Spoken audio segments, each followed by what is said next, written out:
In this video, we'll be exploring how budget hotels even make money. How can they charge $40, $20, or even $5 a night and yet still make a nice profit? If you think they profit just by offering cheap services, the real answers may actually surprise you. Hello our distinguished VIPs, welcome to the Concierge. Would you fancy a stay in this luxurious 5-star hotel in Thailand? Or perhaps this beautiful hotel in Russia that also boasts a 5-star rating with a spectacular view? Now, what if I tell you these hotels are actually budget hotels because they charge less than $40 per night? You might think of budget hotels as disgusting, pest-infested hotels that Gordon Ramsay visits, but you will be surprised that many budget hotels are able to provide comfort at a very reasonable price. Surprisingly, it actually has nothing to do with cutting corners or providing cheap services. In fact, there are two key principles that budget hotels follow to turn a profit on their cheap room rates.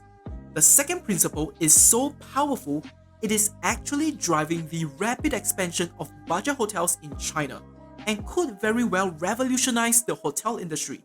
So make sure you stay till the end for that. As you can already tell, on The Concierge, we discuss everything under the sun as long as it is related to the hotel industry. We believe the industry is fascinating with lots of secrets and insights, so please subscribe to our channel right now and turn on the bell notification if you would like more videos about the hotel industry. Now, let us look at how budget hotels actually make money. The first principle is simply basic economies of scale. This economic principle describes how companies save money when production is ramped up and it becomes more efficient. One easy way to understand this is to imagine you're selling lemonades. If you plan to sell 10 glasses of lemonade, you have to buy the lemons, pay for the lemons to be delivered to your house, and spend 1 hour setting up the lemonade stand outside your house. If you sell 1,000 glasses of lemonade, you probably can buy those lemons in bulk from Costco, which is cheaper. The delivery cost of the lemons will remain relatively the same, and you will still spend only 1 hour setting up the same lemonade stand as before. If you think I'm being condescending by explaining such a simple concept, what I've just illustrated is the concept of capital cost advantage and operational cost advantage in economies of scale. Now, let's take a look at the capital cost advantage that budget hotels get. So, what is capital cost? Capital cost is when you purchase a fixed asset such as a plot of land or machinery. It doesn't matter if you use those machines 1 time a week or 10 times a week, the cost of the machine itself remains fixed. So, where is the capital cost advantage for budget hotels? Well, budget hotels have a much lower cost to set up than a branded 5-star hotel. Instead of spending millions of dollars on just one luxury hotel, you can set up 10 budget hotels in locations that are cheap and operate thousands of budgeted rooms. Building 10 budget hotels means you need to buy 10 plots of land and 10 times the number of machinery. Just like buying lemons from Costco, everything is cheaper when you buy in bulk. This includes land and machinery. When you buy 10 plots of land or 10 times the number of machinery, lawyers who draft the contract for the sale of the land only have to be hired once instead of 10 different times. Machinery sold only has to be customized once instead of 10 separate times as well. These savings alone offer capital cost advantages that you only get to enjoy when you are starting multiple hotels and making bulk purchases of goods and services. But what about the operating cost advantage? Surely, when you have 10 budget hotels, you also have to hire 10 times more staff and pay 10 times more in electricity and water bills, right? That is half true. Operating cost is the money spent on day-to-day operations, so the more hotels you operate, the higher the operating cost. However, the advantage lies in streamlining of operations. If you drive a car to transport 10 lemons from Costco back to your home, the operating cost of this delivery will be the 1 hour drive and the cost of the fuel.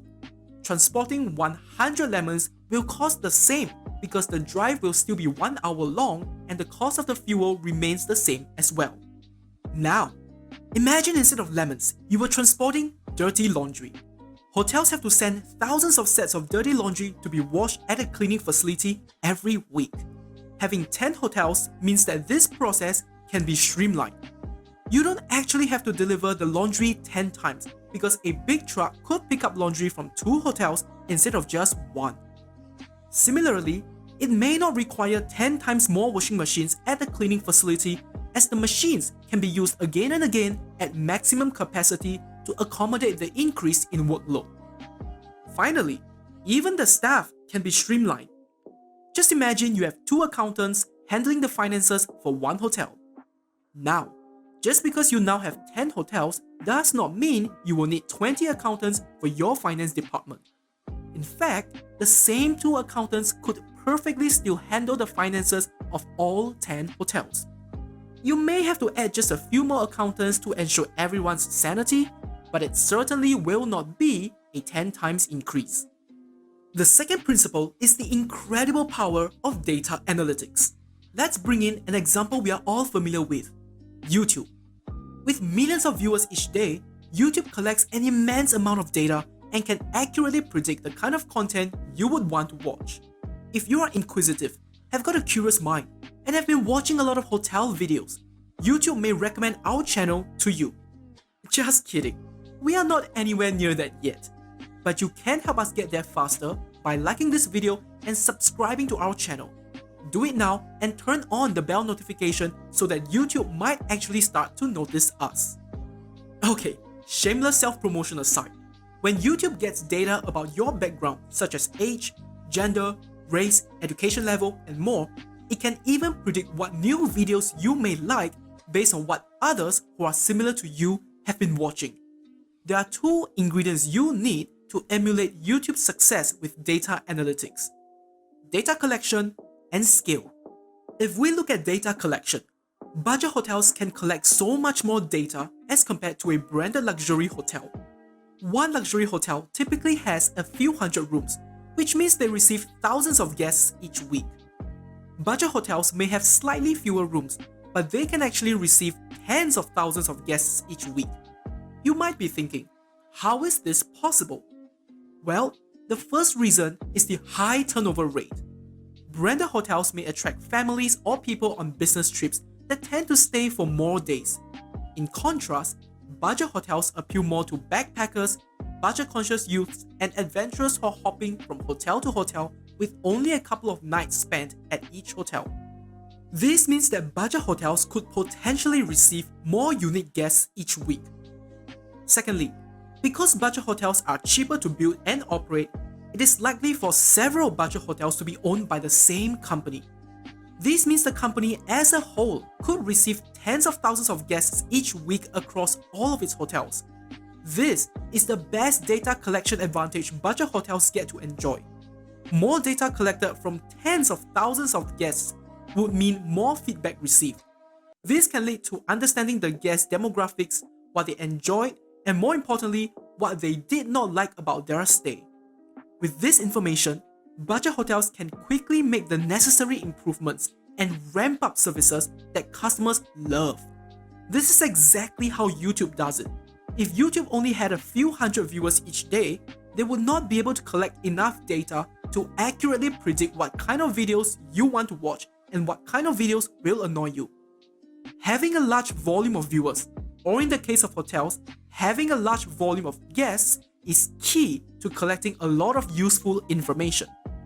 To sum up this powerful principle, it basically means to operate several budget hotels that do not cost much, collect as much data as possible, and roll out improvements to learn how to better operate these hotels.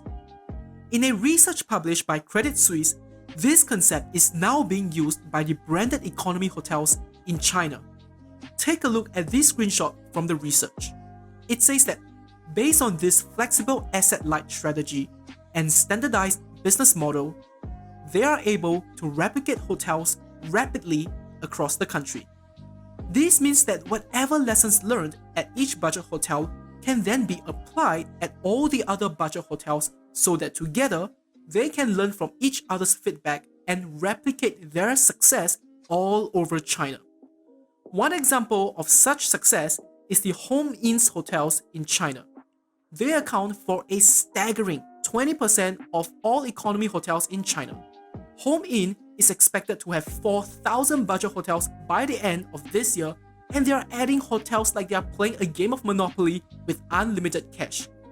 Let us know in the comments below if you think this branded economy hotel strategy is a genius move.